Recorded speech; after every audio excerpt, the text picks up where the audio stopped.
Welcome to 69 X Minutes, where each week we bring you the hottest stories, expert insights, exclusive interviews, and jaw-dropping revelations from around the world. There's nowhere else quite like X. The future of journalism, well, it's right here. We are the media now. Tonight we dive into the Epstein files, discuss US defence waste with Colonel Wilkerson, explore Doja's market impact, break down the escalating violence in the Congo, and we're joined by former Trump official Chad Wolf to talk border security. We've also got a rare, unfiltered sit-down with the man they call Putin's brain, as Mario digs into Russia's strategy with Trump now in power. And a sneak peek of Mario's upcoming interview with the president of Belarus. Now, this is about the Russia-Ukraine potential peace talks and how it all began. Plus, in My Take, Jane Fonda gives us the meaning of the word woke. And didn't the X sphere light up in response? By the way, I happen to vehemently disagree with her. That's your preview of what stood out on X this week, and what's coming up on the show. It's chaotic, absurd, groundbreaking, and always trending hard. So, buckle up. Surging migration, cartel violence, and the shifting policy. America's southern border was at a breaking point before Trump. How can America tighten enforcement, stop illegal crossings, and hold Mexico accountable? Former DHS Secretary Chad Wolf joins us to break down the policies that worked and what must change to secure the border now. You know, a lot of discussion about immigration in the news. There's record number of executive orders, 12 of them focusing on the border specifically. This is a proclamation guaranteeing the state's protection against invasion based on the current crisis at the southern border. We saw a major piece of legislation with the Lake and Riley Act. I want to get your take generally sort of how you see the evolution of our immigration policy from what we had to what we have just 30 days after Trump has become president. Well, I think what President Trump has been able to do over these several weeks, I think it's a demonstration that policies matter, leadership matters, the will matters, right? When you have presidential authorities, you utilize them, and that's what President Trump is doing for the betterment of the American people. And so, look, they've done a lot in 4 weeks. They're probably going to do a lot more. I support all of it. It's past time that it needed to be done because the American people are tired. They're tired of giving away their taxpayer dollars to illegal aliens. They're tired of illegal aliens coming into their communities. Just the sheer fact that we're calling them illegal aliens is they don't have a right to be in the United States. So either we're a country of law and order and we adhere to that and there are consequences to that, or we're not. Fentanyl has been a big problem, both on the northern border and southern border. Big focus of putting the tariffs on were to get cooperation from our neighbors and stopping the illegal flow of drugs that I think probably killing more Americans than anything else at this point. Considering the tremendous success at the border, how optimistic are you that we might be able to stop that flow of fentanyl as well? And are we seeing cooperation now from Mexico and Canada on that? How you're able to stop and detect and apprehend fentanyl, which is very small, can be smuggled very, very easily, is a different challenge. I think it starts with the cartels. It starts with, the president's done that. He's designated them as foreign terrorist organizations, and I think that's a big deal. So they are now designated as terrorist organizations, foreign, and Mexico probably doesn't want that. They are at the heart of everything that goes on along that border, whether it's the human trafficking or the illegal narcotics. Nothing comes across that border if it's not controlled by the cartels. So I think they should be public enemy number one. We should go after them very aggressively. We've admired this problem for decades. We've said, the cartels are a problem, but we don't actually do anything. We just talk about it. I think the president and his team are interested in doing something about it. I think it will be a challenge, though. The results won't come as quickly as we've seen some of the illegal apprehensions and some of the human trafficking, but I think they're up for it. A lot of this fentanyl produced in China, from what I understand, and being sent through our southern borders. How has relations with China now been affected over the last 30 days with Trump making a stronger push on the border? Are we engaging China as well with respect to sending it through our southern border? Is this a front? Yeah, this is something that President Trump did in his first term and engaged China and really had them step up to try to deal with the amount of fentanyl coming in. And during that period of time, it was coming into the United States through express consignment, through the UPSs and the DHLs of the world, right? We were able to stop that, but then they just started moving it to Mexico. So a lot of the precursors come from China into Mexico, cooked up there, and then sent across this border. So I think the Trump team's got not only Mexico and Canada to deal with, but also China, and I know they're engaging them on that front as well. So it's not just one or the other, it's going to have to be all of the above. What do you view as being the biggest threat coming out of China right now? Do you think it's the data breach or the drugs, or do you see something else? Oh, it's all the above, right? I don't know that you can pinpoint one specific thing. There's cyber attacks that they'll authorize, the fentanyl you've talked about, data breaches, I mean, immigration, data theft, IP theft, you name it, they're probably involved in it. And so, you know, the CCP, the Communist Party of China, is probably one of our most fierce adversaries. They want, you know, unlike the Russians or the Iranians and others, they want to supplant us as a superpower in the world. And so they're going to do it from a variety of different fronts. And data is one part of that. We called this out during the first Trump administration, and we were told, because if you remember, it was all about Russia, Russia, Russia, right? And the left and others were trying to tell you that Russia is our biggest adversary. And going back to 2018 and 19, we saw it. We saw the intelligence and say, no, our biggest adversary is China for a variety of different reasons. And we were called, you know, all sorts of names about how we were dismissing it. Fast forward to today, and I don't think there's any doubt that China is our biggest adversary. And even those on the left are saying it. There's a lot been made of China buying up land in the United States, farmland, residential land. How do you view the threat of China buying American land, and should it be prohibited? Well, it should be, and I think there are actions that certain states are taking to make sure this doesn't happen. Obviously, buying up farmland, buying up ag producers, that's a problem because that's how we feed our country, right? We won't want to be beholden to that. They're also buying up land that are next to sensitive locations, next to military bases and the like. And when I get into discussions with people, they're like, well, maybe that's okay. Can you go to China today and buy any land next to a military base in China? Absolutely not, right?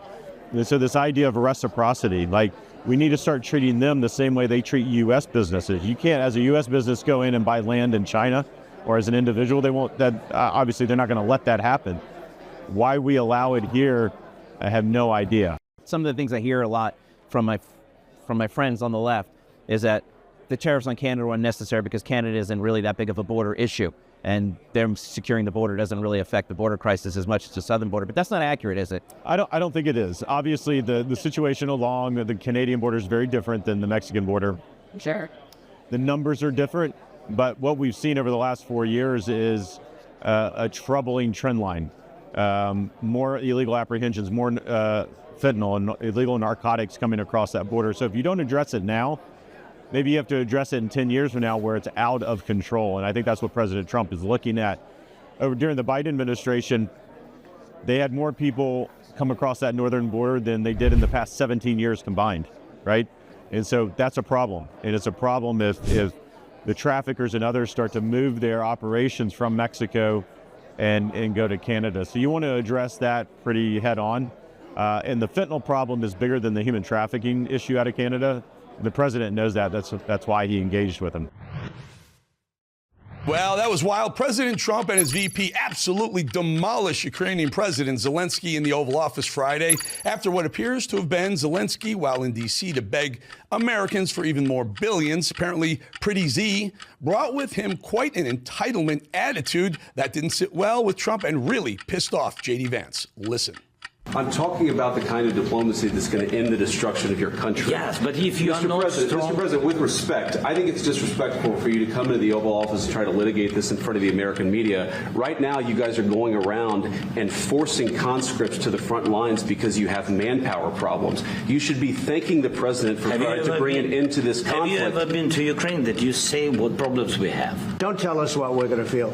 We're trying to solve a problem. Don't tell us what we're going to feel. I'm not telling you. Because you're You're in no answering on position this to question. dictate that. That's Remember exactly what this. I'm not You're in dictating. no position to dictate what we're going to feel. I'm guessing that didn't go as planned in Kiev. I can almost confidently assure you that. Note to President Z. Read the room, brother. Trump and conservative Americans are all for ending the war, but even more so all for stopping the billions in aid going to that war. I'm Eric Bolling. That's your 69 seconds for 69 minutes. This week, the gruesome beheadings of 70 Christians shocked the world. But the violence ripping through the Congo is nothing new. For years, the country has fueled the global supply chain with its vast mineral wealth. Yet behind every shiny diamond and flashy smartphone is a darker story of conflict, exploitation and greed. Now, a war is brewing in the country torn apart by corruption, foreign interference, and a government that silences those fighting for a better future. One man dares to challenge the system, advocating for transparency, authenticity, and real change for the Congolese people. But the corrupt elite want him silenced. Piotr Curzon sits down with Congo's billionaire, Moise Katumbi, to find out if Africa can take ownership of its future, or will the cycle of corruption continue? But to join me for this, to talk about it in an incredible way, is Moise Katumbi, who is the former governor of Katunga and someone who I think is very respected among many Congolese people. You've done an incredible amount of work. So take us through a little bit about your personal journey. I came from a business family. Myself, I was a very successful businessman before I entered as a governor. I had my team before I became governor. I won a lot of cups with the team. I learned a lot. And as an entrepreneur, I learned a lot before I became governor. So I became one of the best governors which Congo never have. Those are the report from all the friends and all partners and all the donors. We did a lot of infrastructure in the country. I find a province which was dead. All the minerals belong, the majority, almost 70% of the minerals belong to, is in Katanga province. So when I came, there was no road, there was no hope for the people, there was no jobless, no electricity, no water. So I did which I supposed to do. That's why I remain in the heart of the Katangese and all the Congolese people. In politics is like what is happening in America. President Trump comes from a business. He's a strong businessman. Elon Musk. We need really to change the way of governing, and these things helped me because I was running the province like a project which is supposed to be successful on behalf of everyone. My bigger achievement first was to bring peace in the province, justice, infrastructure, and also creating employment. Right. I invited all the American investors, Freeport McMoran, French company, Australian, everyone. I say we need to add the value in the country. For the first year, from 8,000 tons, we went almost to 1 million tons of copper, which even the Belgians never did. When I resigned, I left the production at 1.8 million tons of copper because we needed value to be added in the country. And cobalt, from 10,000, I went to 140,000 tons of cobalt. So in the mining sector, I invited the people I wanted to change the business climate, to have a good climate for business. So I had almost 70 companies which came and invest and build new infrastructure, new smelters, everything, which really stabilize even the country money. Congo is a very rich country. Today, the Congolese people are the poorest in the world, maybe third poorest country in the world because of plundering the economy, no vision, no stability. People are getting richer when they are not in politics. They are very poor. They come in politics, they become the richest guys, going with private jets, and they go to ask for donation all over for the people with their spending is where I support President Donald Trump to review these things to see really if this money is going to the final the nation. Is this money helping? We had very bad election in 2023 where it's my first time since I was born. I'm 60 years old. Right, people didn't want you to win. You're very popular amongst a lot of Congolese people, but you see, the problem is we went from a very chaotic election with supposed to be finished in one day. Election started at 7 o'clock in the morning. It's supposed to be stopped at 17 hours in the noon. 17 in the afternoon. Oh, okay, 5 o'clock. In the afternoon. So after that, they didn't stop it. They say, no, we should continue for 7 days. It's the only country where they went to vote for 7 days, where they arrested people with voting machine in their houses. They elect the member of parliament. They elect the president. So the 5 different categories to get elected. So really this was a shame because we never had an election in our country. And this creates the instability. If really you had a very good election, if President Tshisekedi won the election, I'm a football man, I'm a chairman of a big football team. For fair play, I suppose to say, congratulations, you have done it. He didn't do it in 2018. He didn't win in 2023. And really, they refuse even the observer from the EU to come and observe the election.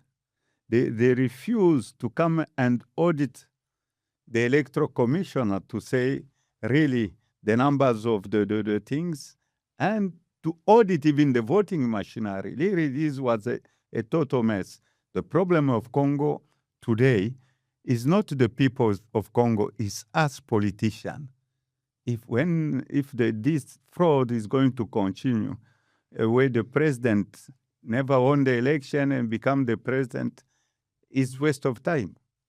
Yeah, people change. There is a lot of mismanagement. There is nobody trust this government, illegitimacy. So no one is going to go with his money to go and invest. It's up to us first to say, okay, there is a rule of law, there is fair competition, there is no corruption. We give people, all the investors, under 50% of chances to invest in the country. There is money, a lot of money. Congo never benefited any money for the all. And I think the door is open for all the investors to come and invest in the Congo. When peace is going to be in Congo, when it's going to be good governance, when there are going to be a real president elected, is going to stop instability. So we don't refuse the offer of President Trump because all the mine today, 98% have gone.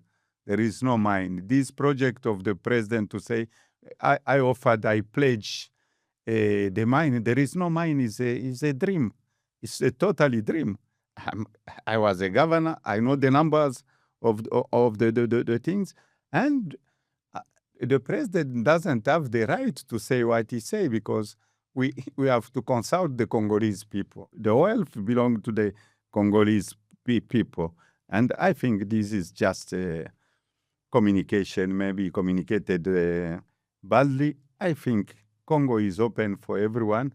More investors, more creation of jobs is going to bring more development. Let's forget about the past, where we are going just to go and beg and beg and beg. Let's work together to have the best all the entire world. We have to love each other first, what is more important, and they have to have hope for a better Congo, where the Congolese are going to be respected. Congolese have lost the respect in all the entire world. We've lost our respect because of plundering, economy, bad governance, killing. So we need to stop this. There is a time to focus for a better Congo. Hey everyone, this is 69 Seconds. I'm Adele, your host, founder at Traders Vault. Here are the top Web3 stories that took place this week. Bitcoin took a massive hit. It dropped over 5%, falling below 80K for the first time since November. This comes after a 1.5 billion Ethereum hack and uncertainty over US crypto regulations. Next up, the biggest crypto heist ever took place. The FBI confirms North Korea's Lazarus Group was behind the Bybit hack, the biggest crypto theft in history. Stolen funds are expected to be funding the North Korean regime. Hong Kong bets big on Web3 and AI. Hong Kong is investing $125 million to boost AI and Web3 research. The funds will expand Cyberport's supercomputing power and support blockchain innovation. Crypto regulation in the US is gaining momentum. Two major bills are in the works, one to regulate stablecoins and another to improve market structure. This could reshape the industry and bring much more needed clarity. And Wildcard moves to Ethereum. The popular Web3 game Wildcard is shifting its NFTs from Polygon to Ethereum, aligning with its long-term token strategy. And that's it for this week's top headlines. Like and follow for more, and I'll see you next time. Ever wondered what goes on in the mind of the man they call Putin's brain? Well, tonight's your chance to find out. Mario sat down with Professor Alexander Dugin, one of Russia's most controversial yet influential thinkers. His writings on geopolitics and Eurasianism have shaped Putin's vision of a multipolar world, one where Russia isn't just competing with the US, but standing as its equal. Now, with Trump and Putin potentially back at the negotiating table, the stakes couldn't be higher. How do these two men, each with their own vision for global power, strike a deal over a country caught in the middle? Could Ukraine be the key to peace, or just another battleground in the fight for dominance? This is a rare look into the ideas that have helped drive Putin's Russia and what comes next. The Western media loves to reference you as Putin's brain or Putin's philosopher. I prefer to refer to you as more Russia's philosopher. You've been into Russian politics and history for most of your life. And here we are today, probably one of the trickiest position for Russia since the fall of the Soviet Union. So my first question to you, sir, is maybe let's start focusing on President Putin, because we are in the midst of negotiations between President Putin and Trump. Maybe tell the audience of what you can share about your relationship with Putin. Putin is deeply and absolutely Russian. I am also. And because we share with Putin the same concern, the same ontological concern about the destiny of our people, and we understand with Putin more or less in equal terms what should happen and what direction we need to proceed, basing on the logic of Russian history or on the geopolitics of heartland, of land power, Christian Orthodox faith and vision of the future, idea of the Antichrist as the Western perverted, materialistic, atheistic civilization. And all that was a kind of project, not just deploring of how we have lost our Holy Russia, but the idea to transform this nostalgia, this belief and a memory of our glorious past, to project that into the future. And I have spoken about that from the end of the 80s. And when Putin came, I have immediately recognized in him the person who will accomplish this project. I think that our country and our people were chosen by God in order to accomplish some mission we have received from the Byzantine Empire after its fall, the mission to keep Orthodox Christian faith and keep Christian empire, Christian state until the last day. We gave totally perverted, heretical form to the same idea to fight against the degenerated West, and we have rediscovered the spiritual, religious mission after the end of the Soviet Union. So the end of the Soviet Union was interpreted in this context as the return of the Russia to its eternal roots. But in the 90s, there was the huge disaster. We went to the West, we have accepted liberal globalist values, and we have almost lost this sovereignty, the possibility to restart, to accomplish our mission and to restart our history. And with Putin, that was precisely the moment where this miracle, historical and political miracle, has happened. We have returned to the history, and all the world around us as well changed. And when Trump came to power, we have discovered that there is in the West another West. Inside of the globalist liberal West, there is totally different West, and I think that is great joy for Russian patriots to discover Trump's America. With such West, we could find the common principles, and I think that now we're in a very special situation. We are following the same line, but the revolution is on your side this time. Many in the West portray you as an anti-American, as a warmonger, but based on what you've just said, essentially, you don't oppose the US, you oppose the concept of liberalism, and you want to protect Russian sovereignty. And what you're saying, under Trump, Russia is facing a new United States of America. I envisage an alliance between Russia and the new United States, a Trump administration.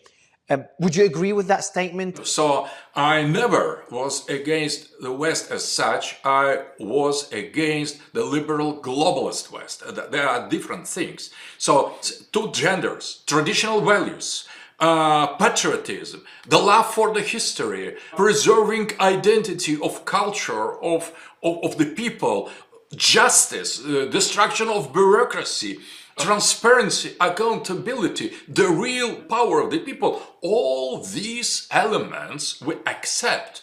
And when we see what Trump is doing now with great speed, that is a kind of the second miracle. In our own history, in my opinion, the first miracle was the coming to power of President Putin, who has saved Russia from globalist liberal time. And now Trump is saving United States of America and maybe the whole Western world from the same catastrophe. So I think that now there is a moment when we share the same tendency of the defense of the identity, return to the traditional values, and more than that, we share the same project of the future. So we need to reconsider our relation with United States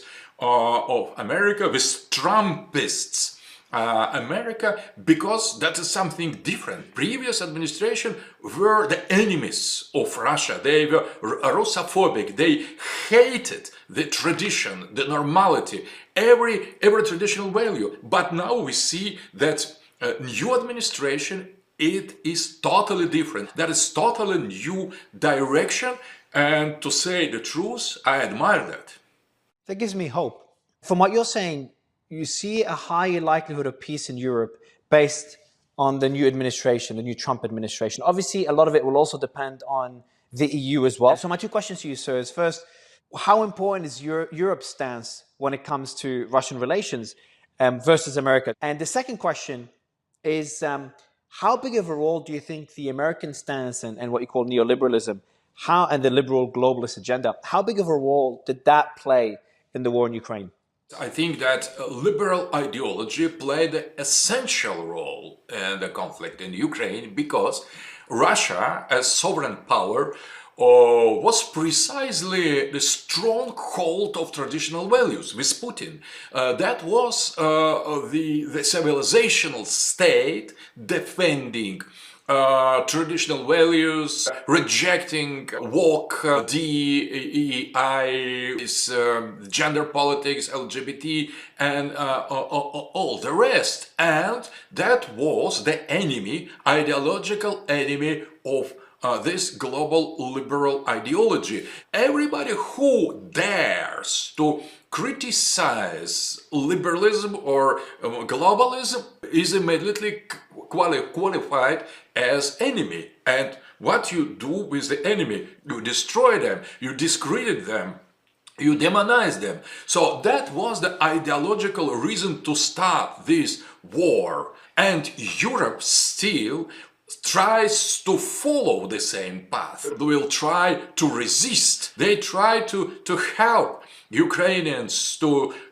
fight against us, and I think they will sabotage the Trump's effort to bring the peace. Now European Union is the problem. So we have, that is a kind of paradox. Now in Europe, United States of America and Russia, we have the same enemy, this globalist liberal elite that is against you and against us. And when we see whom we support, who was invited for Trump inaugurational event from Europe, they are the same populist, right, populist, conservative, traditionalist group that we supported.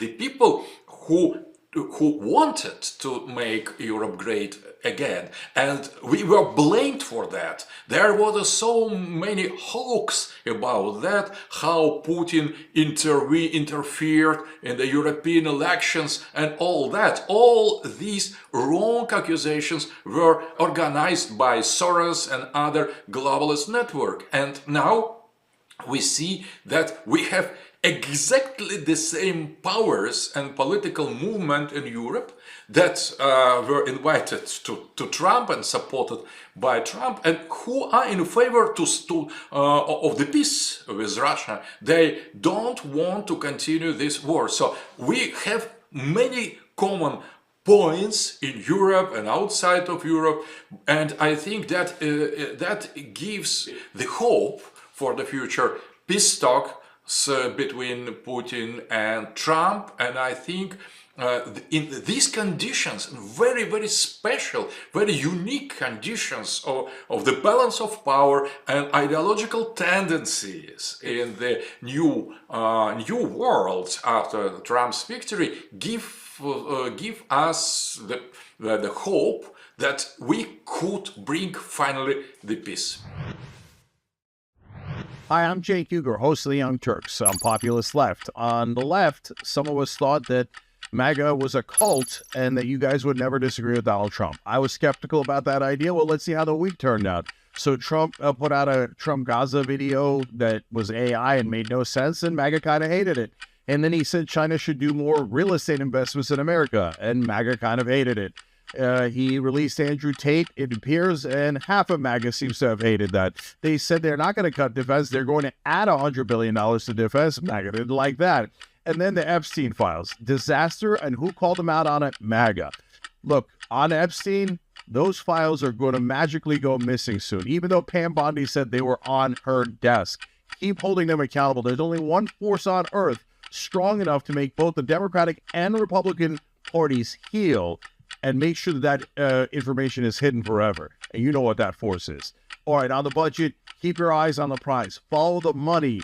The $4.5 trillion in tax cuts is what all the donors want. It's not going to go to you. It's going to go to corporations and the wealthy. Mark my words. Keep holding them accountable.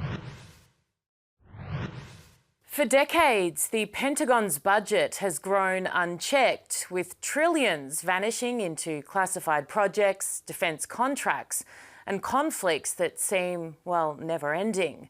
While politicians justify the spending in the name of national security, critics argue the system has become a business model for war profiteers. Colonel Wilkerson and Ben Cohen, yes, co-founder of Ben & Jerry's ice cream. That surprised me too.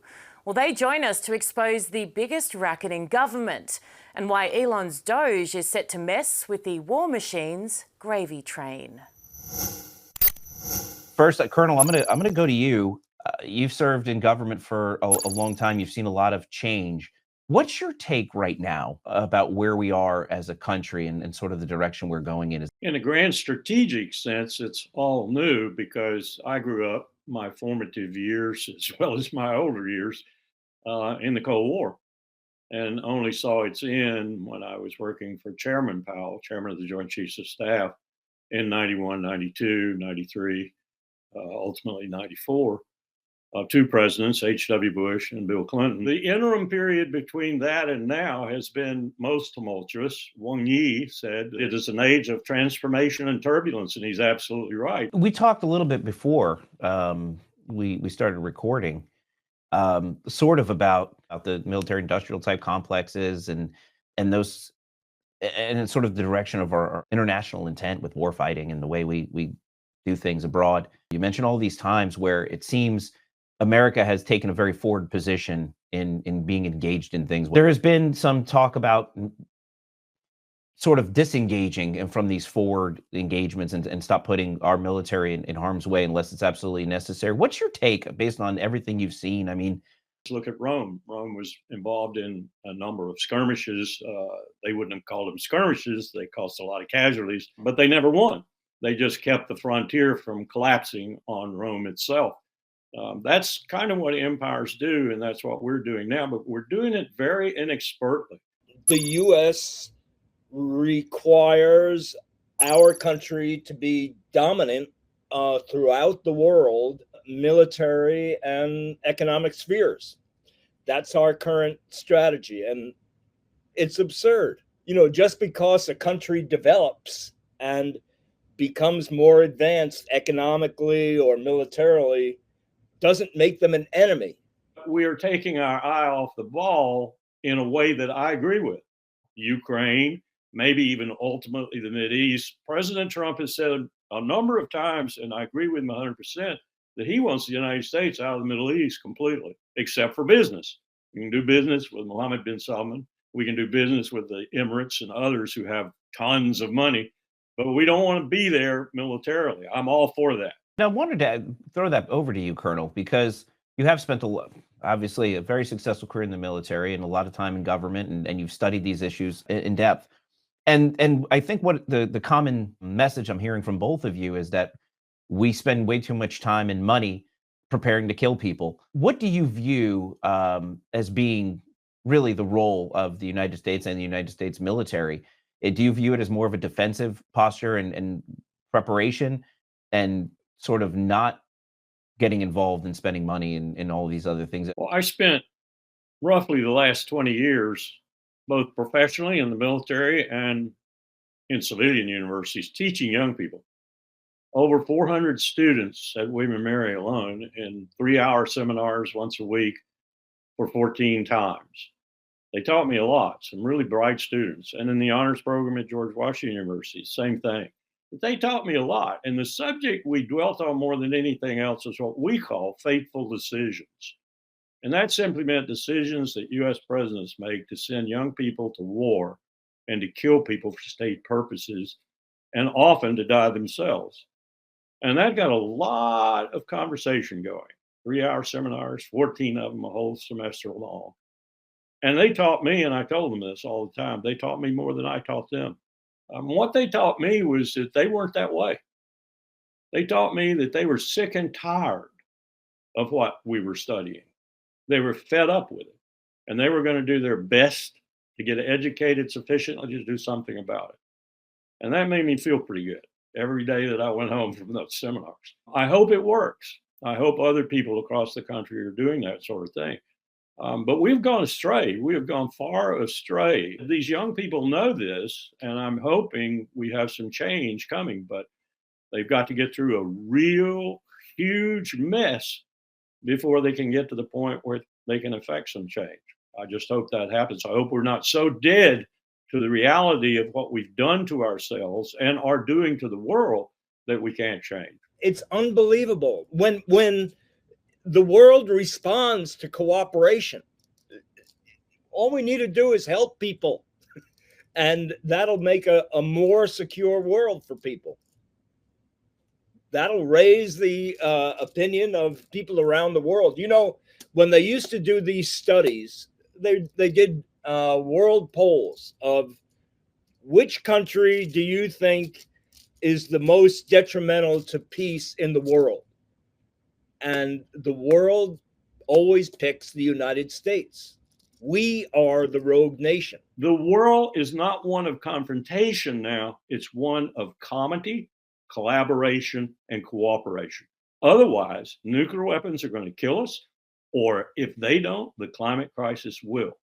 And that cannot be handled by just one country, no matter how powerful. It takes everyone participating. You've been an advocate for a lot of different things, Ukraine war being one of them. Being a business owner, creating this brand, and then having the courage to speak out on issues that are important to you politically, have you ever been concerned that it might affect the brand that you spent so long building? You know, one thing to point out is that I am technically an employee of Ben & Jerry's, but I have no authority and no responsibility. So I'm speaking for myself here. What Ben & Jerry's has found is that the more stands that it takes on what people think are controversial issues, the more ice cream we sell. In the early days, we developed this social mission that's based on a stated set of values: justice, equality, fairness, centering people that have been oppressed and deprived. We've just stayed true to those values. I wanted to hone in on something that a lot of people are talking about right now, about Elon Musk's role in Doge and in the government and the spending cuts. And I can tell you have a strong opinion about it, and I can tell by Ben smiling when I ask you, he probably has an opinion on it. What's your take on because you've said complimentary things about Trump, and if he does this, you said you'll be applauding. You expressed concerns about what Elon is doing. What's your take on Doge and Elon's involvement? I certainly have no problem with someone with a writ and basically following the Constitution and law going in and doing what we would call in the military organizational effectiveness. That is to say, get rid of the dead wood, hire some fresh wood, streamline processes, look at the system or system of systems is really a better way to describe it, and seek more perfection in those systems, both human-wise, workers, and in terms of the mechanics of the system. I have no problem with that, and the U.S. government needs it. I just have a problem with people who go in with a meat cleaver, and the Constitution is not a thought at all. Well, I totally agree with Larry, but I gotta say that President Trump's statement that he wants to cut the Pentagon by 50%, exactly what we need to do. It's a question of how you do it. That's the most positive, encouraging sign that I've seen in these days. We could cut $1 trillion over the next 10 years, $100 billion a year out of the present Pentagon budget, and all you would get is a more efficient and effective military instead of a polluted military with all the money that it's getting. Yeah, and then if you change the scope, I mean, right now the military is tasked with controlling the entire world. If you change to a policy of restraint, whereby the task of the military is actually defense, changing it from a Department of War to a Department of Defense, then I think you could cut way more than the $100 billion that Larry's talking about. But he's the expert. I'm the ice cream guy. I defer to Larry. No, you could, if you really had carte blanche, you could probably cut more. I will agree with that. And I have news for Americans, and maybe even for you, Ben. We aren't controlling the world. Rep. Ogle's new PEDO Act is aimed at unsealing all Epstein-related documents and strengthening penalties for child exploitation crimes. So who's sweating? Who's pulling strings to keep it all buried? And what does this mean for a justice system that sometimes seems allergic to, well, justice? The congressman from Tennessee sat down with our reporter to break it all down. Because as we know, silence protects the guilty. And the public, well, we deserve the truth. Tell me a little bit about at least this first phase of the Epstein Files release. Yeah, keep in mind that Attorney General Bondi and Director Patel have just come into office, and there's going to be kind of a lag before they can truly take the helm or the bull by the horns, if you will. So that's why I have the PEDO Act, which is to protect Epstein document obliteration, thus PEDO. But that being said, I wasn't disappointed because it's kind of what I expected. And again, why I introduced the act, because you could have records scattered amongst various departments, agencies, so say the FAA, flight logs, etc., that she may not, Attorney General Bondi may not have immediate access to. And so what this does, it says everybody freeze, everybody preserve those documents, and then obviously turn them over to the Attorney General. And again, we know the government's good at hiding things. I mean, literally, the Kennedy files, right? I mean, the FBI just found, what was it, 2,600 new Kennedy files? Like, you got to be kidding me, right? And so this is, again, why I introduced the act, an act of Congress to compel the various agencies to cooperate with the Attorney General, identify and preserve those documents so that the justice can be had. And obviously in that process, you've got to protect the victims, because we know there were victims. And quite frankly, I think America wants to know, individuals like Bill Clinton who were on his plane multiple times. We know that. That's not me being mean or political rhetoric. Was he engaging with sexual acts with minors? Did he know that they were minors, and those sorts of things? Those are important questions. They're tough questions, and it'll take some time to get to the truth. But the PEDO Act is an important step in making sure that truth is ultimately found. But with respect to having to compel federal agencies to honor the wish of the executive, how do we get here? You've seen, under the Obama administration, under the Biden administration, with the DEI initiatives and all this woke nonsense, where they literally purged agencies and departments, and they were promoting individuals who didn't necessarily even, deserve to be there, weren't qualified to be there. And so you have individuals that are actively working against the administration. I do believe it was a hot mic, an individual working for Homeland Security, who doesn't like the secretary, and stated, and I'll paraphrase, that they were going to do everything they could to undermine her. And so this is kind of the state of play. That's taking place at the FBI. It's taking place at Homeland Security, within the Justice Department. So it is going to take some time. And quite frankly, I don't see Pam Bondi having a whole lot of patience. I think she's going to go in there and clean house where necessary.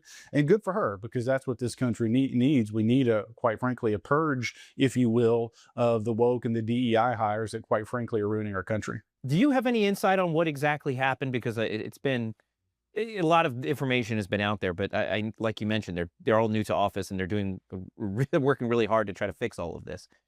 Yeah, I think it's important what they did. They released the documents they had.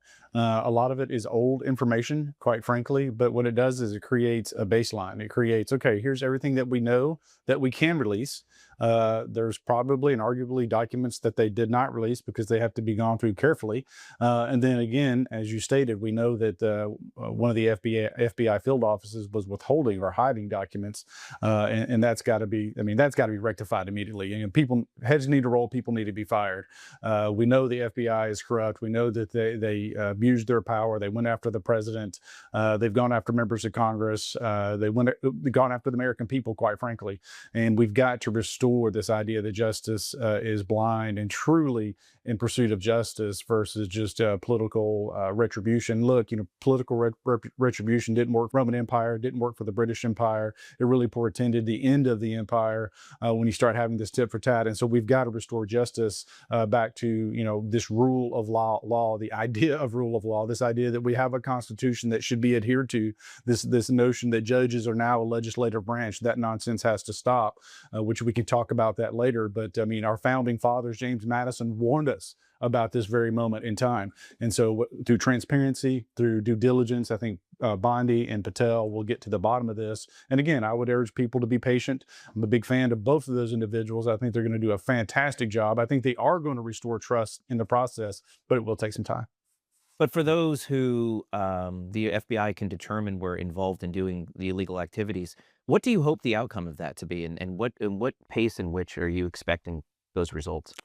Well, the pace, to be determined, and that I would think that really will be kind of on a case by case basis, no pun intended, in that that you might have more evidence against one individual that's clear and present and easy to access. The other, you may have uncooperative witnesses, or there may not be as much footage or whatever is out there, right?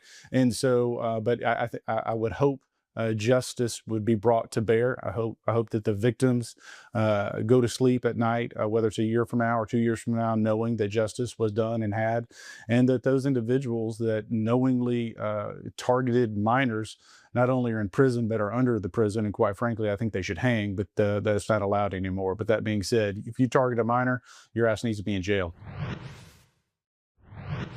We've got 69 seconds to run through everything that happened in AI this week. So I'm going to jump right in because it's been a banner week. So first up, we've got Anthropic dropping Claude 3.7 Sonnet.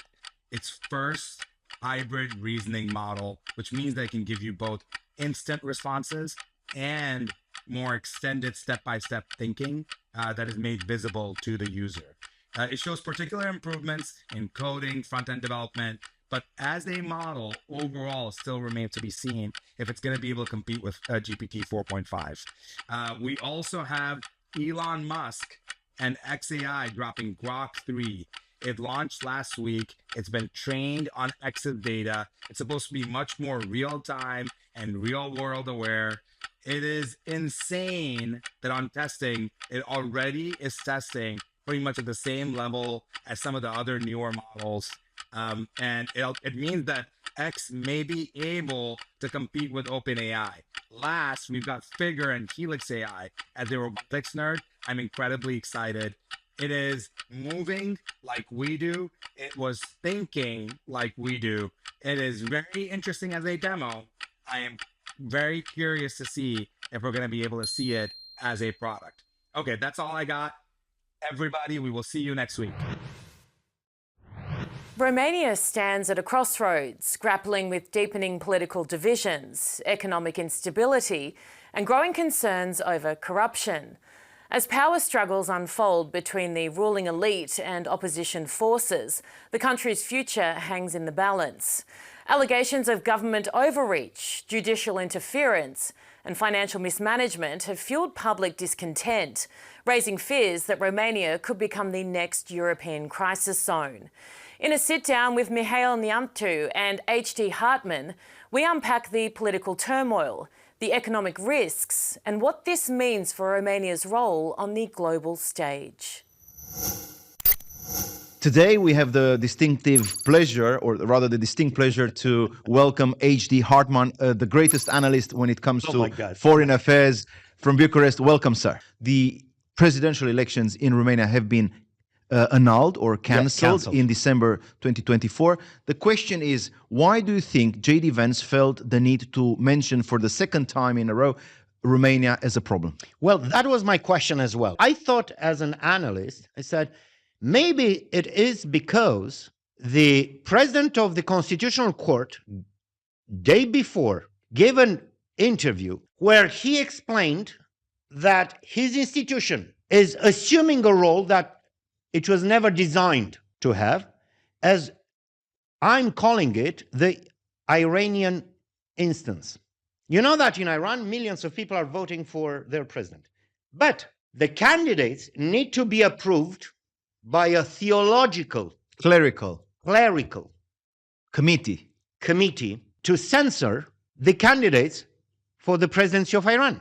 If those clerics, Ayatollah, allow you to be the candidate, you can be. If not, you cannot be. And the president of the Romanian Constitutional Court is announcing that they're assuming this role of censoring the candidates to the presidency. in the name of a so-called, nobody knows, but a so-called democratic contract Romania supposedly signed with the world. Mario asked me to ask you Yes. in return to discuss a bit the situation of these judges, clerical judges in Bucharest, not in Tehran, but in Bucharest. No, in Bucharest. If you can also tell us something about what is his political background and how do they end up, these judges, 9 of them, basically, I would say, pre-deciding the whole political outcome of an important event, which is the presidential election. The Constitutional Court of Romania is an European-style instrument for management of elections. For management, nothing else. It's not an ideological or a political tool. Being a management tool, the political elite in Romania thought very well that there is no harm in appointing friendly judges of each political party. Do they have to be qualified? Do they have to pass an interview? No. Do they have to be I will explain scrutinized? immediately. First of all, from the management tool, you become an Iranian instance, where you censor the beginning of the elections by censoring candidates. They are assuming this role, not written in the laws in the Constitution of Romania. The second absolute madness is that when asking the interview, why did you decide to cancel the elections? The guy says, well, we didn't see anything else than what everyone saw. The declassified documents from the presidency, which tell you nothing. Do not present any proof. It's a nothing burger. The vice president, Vance of the United States, said it's a flimsy proof what they were. Mr. Hartman, listen, just for a second. Imagine Marco Rubio is looking at you, is listening to you. Imagine that Elon Musk is looking at you. Okay. What would be the message that you would like to send, to convey to our American partners from the Trump administration when it comes to the future of Eastern Europe, of NATO here at this border, and then, of course, the future of Romania? I will tell Americans in this way. Except Romania on Black Sea, they have no better friend. Turkey, it's a strategic friend. Strategic But ally. opportunistic. Opportunistic as always. It's a former empire, for God's sake. No better friend, no better loyalty than Romanians. Why? It's because we were betrayed. The last time we were betrayed when we were not invited at the main table in Paris by Macron. That was a betrayal of Romania. That was an insult against Romania. Okay. Second, guys, we have Moldavia. Moldavia is our national interest. Well, I'll have to ask you So, still. Wait a second. What is the message for the current Trump administration? Be tough. When it comes to Be tough. We need a tough friend. We need somebody to tell us a tough father.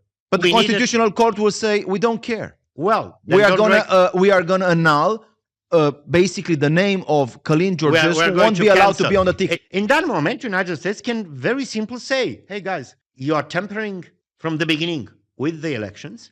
We will not recognize the results of that election because you canceled the presence of the best candidate you had in Romania. So you are suggesting very explicitly, if they cancel the very presence of Călin Georgescu's name on the ticket, on the ticket, you suggest that the outcome of the elections will not be legitimate, will not be legally recognized by the American nation. Listen, if we ask Americans to fight for our security, Mihai, to put troops on the ground, to put their blood on my land if Russians are attacking me, I think America has the right to tell me I will not recognize tampering of the elections.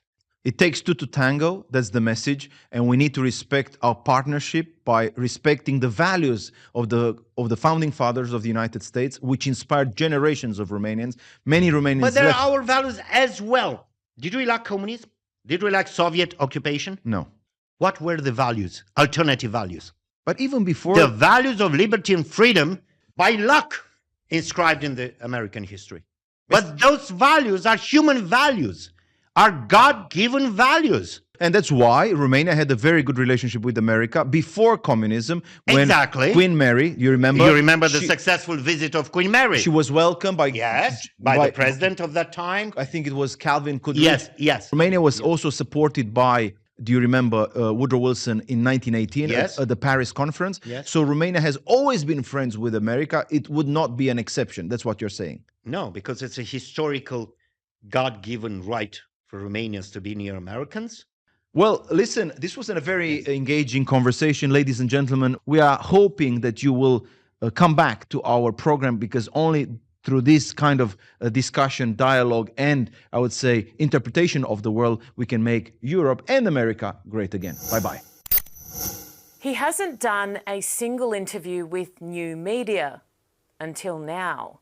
Belarusian President Lukashenko, Putin's closest ally and Zelensky's former friend, Lukashenko reveals explosive new details about the Ukraine war, his relationship with Putin, and the secret moves that helped stop the mutiny that nearly brought Putin down. From back-channel negotiations to the future of Europe, nothing was off limits. It's the interview the mainstream media have been chasing for years. Here is a sneak peek. It feels like we live in a different world to a few months ago, where we have conversations, I think frank conversations. People are saying things that they wouldn't usually say. And I feel like the entire paradigm has shifted. But that, it's not as important to my question, though, is let's go to what's going on right now with the minerals agreement. Are we heading in the right direction for peace? And can you tell me more about your recent discussions with President Putin as well? Is he happy with the progress that's happening? And also, if you can comment, I'm not sure if you've spoken to President Putin, I'm sure you have, regarding his recent call with President Trump as well. How was that call? And, should we be optimistic based on these developments? Только в общих чертах. И о разговоре с Трампом, и о переговорах в Саудовской Аравии, и по редкоземельным этим материалам. Только в общих чертах. Почему? Потому что через неделю мы с ним встретимся в Москве, и мы очень подробно и детально поговорим по всем вопросам. Вот по телефону мы на это и сослали, что мы встретимся и обсудим все вопросы в деталях. А так коснулись только в общих чертах. Что касается этих редкоземельных материалов, я вопрос поднял, говорю, странно как-то американцы требуют от Украины отдать им наиважнейшее, то, что у них есть. Это же не только о редкоземельных материалах идет речь у США, но идет речь о природном газе, о нефти, о логистике, о портах и так далее. Здесь же более широкий вопрос. И я Путину вот таком изложил свою позицию вот в таком ключе, на что он сказал, типа, что американцы ломятся в открытую дверь. Это есть все в России. Мы можем с ними договориться и работать. А потом публично это озвучил. Поэтому вот, допустим, что касается редкоземельных материалов, что касается договоренности по Украине, он еще раз подтвердил, я его позицию знаю, что мы готовы сесть за стол переговоров, вести переговоры по Украине. Если это касается вопроса Украины, с украинцами. Потом он продолжил говорить, что украинцы и Зеленский обижаются, что их не позвали в Саудовскую Аравию. Но зачем звать, если там вопросы были России и США? Там только вскользь затронули на этих переговорах вопросы Украины. Поэтому зачем было звать Украину? Но об этом и Трамп уже сказал в этом ключе. Когда будут решаться вопросы Украины, я думаю, без Украины эти вопросы никто решать не будет. Do you think that increasing, the incentives that the US has in Ukraine with this deal, could that be seen as a threat? Because now the US has more interest in Ukraine if that deal goes through, which is about to be signed in a few days. So could that be seen as a threat to Russia? Also, I think let's just focus on that question. The comments by, I think, France and the UK about sending peacekeeping force as well to Belarus. What are your thoughts on that? Not to Belarus, to Ukraine, because could that be seen as a threat as well to Russia? So you got the peacekeeping force and increased interests, US interests in Ukraine. Что касается последнего вопроса, который вы задали в конце у Франции, Германии по поводу направления туда миротворческих сил. Россия никогда с этим не согласится. По крайней мере, такая позиция России на сегодняшний день.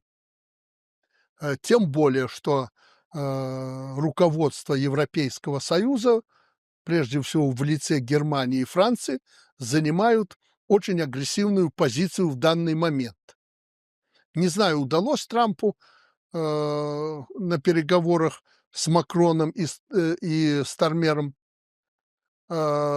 склонить их в сторону мира и мирных переговоров, но вы видите, они занимают очень агрессивную позицию в отношении войны войны России и Украины.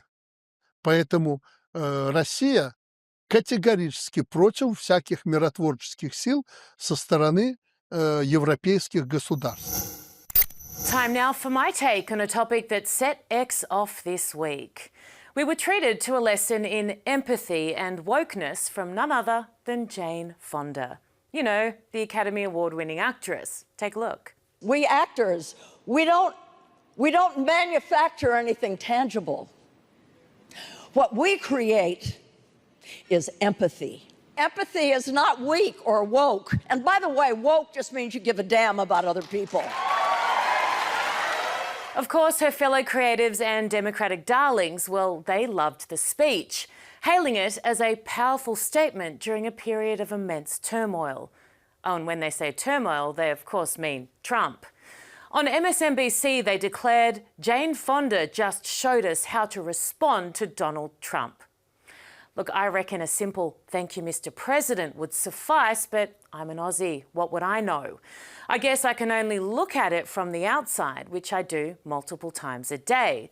And when it comes to empathy and what true leaders do in response to the presence of it, Trump may just be leading the world. Back to that in a moment. Jane also tells the masses that woke just means you give a damn about people. No, Jane, it doesn't. It means you pretend to care in a way you think will garner favour amongst your target audience. It rarely results in anything actually helpful. Woke has never been outcome-based. If it were, it would have ceased to exist within seconds. Empathy might mean you care, but service is when you act. Giving a damn about people is doing what is required, even when it is hard or deeply unpopular, because you know it's for the greater good. So former President Biden might have expressed empathy for many suffering within his own country and around the world, but did not a thing to improve their circumstances. In fact, he often made it much worse. President Trump does the opposite, the actual hard work to fix/improve whatever it is that's causing pain. Maybe without all the emotional talk and reference to feelings and the like, but I suspect I know what the vast majority of people would rather. Those who lost loved ones, pets, homes in the LA bushfires suspect they didn't feel too cared for as their lives burnt down around them. Or the mothers of daughters slain by illegal immigrants suspect they didn't feel particularly cared for either. How about the girls who were forced to share change rooms with men? You get my point. So just to reiterate for those at the back who might need it louder, the Hollywood elite and entire Democratic cheer squad are not the gatekeepers of empathy, nor the sole feelers of it. They just ensure the need for it remains so they have the subject matter to virtue signal until the cows come home. Trump and his team of merry men and women would much rather address the core issue and fix the problem. And there's no greater evidence of that than the past month in office. Do you think those currently in conflict zones around the world would rather empathy or actions that negate the need for it? You know, someone doing something that might result in their loved ones not dying. And that's a wrap on 69X Minutes, where we cut to the chase and bring you the truth unfiltered. Stay sharp, stay skeptical, and stay ahead of the game. You can do that with us right here. Thanks to the special team at CJN for making this show possible and keeping the unfiltered truth alive. Until next time, keep your eyes on X, because we all know the truth never sleeps.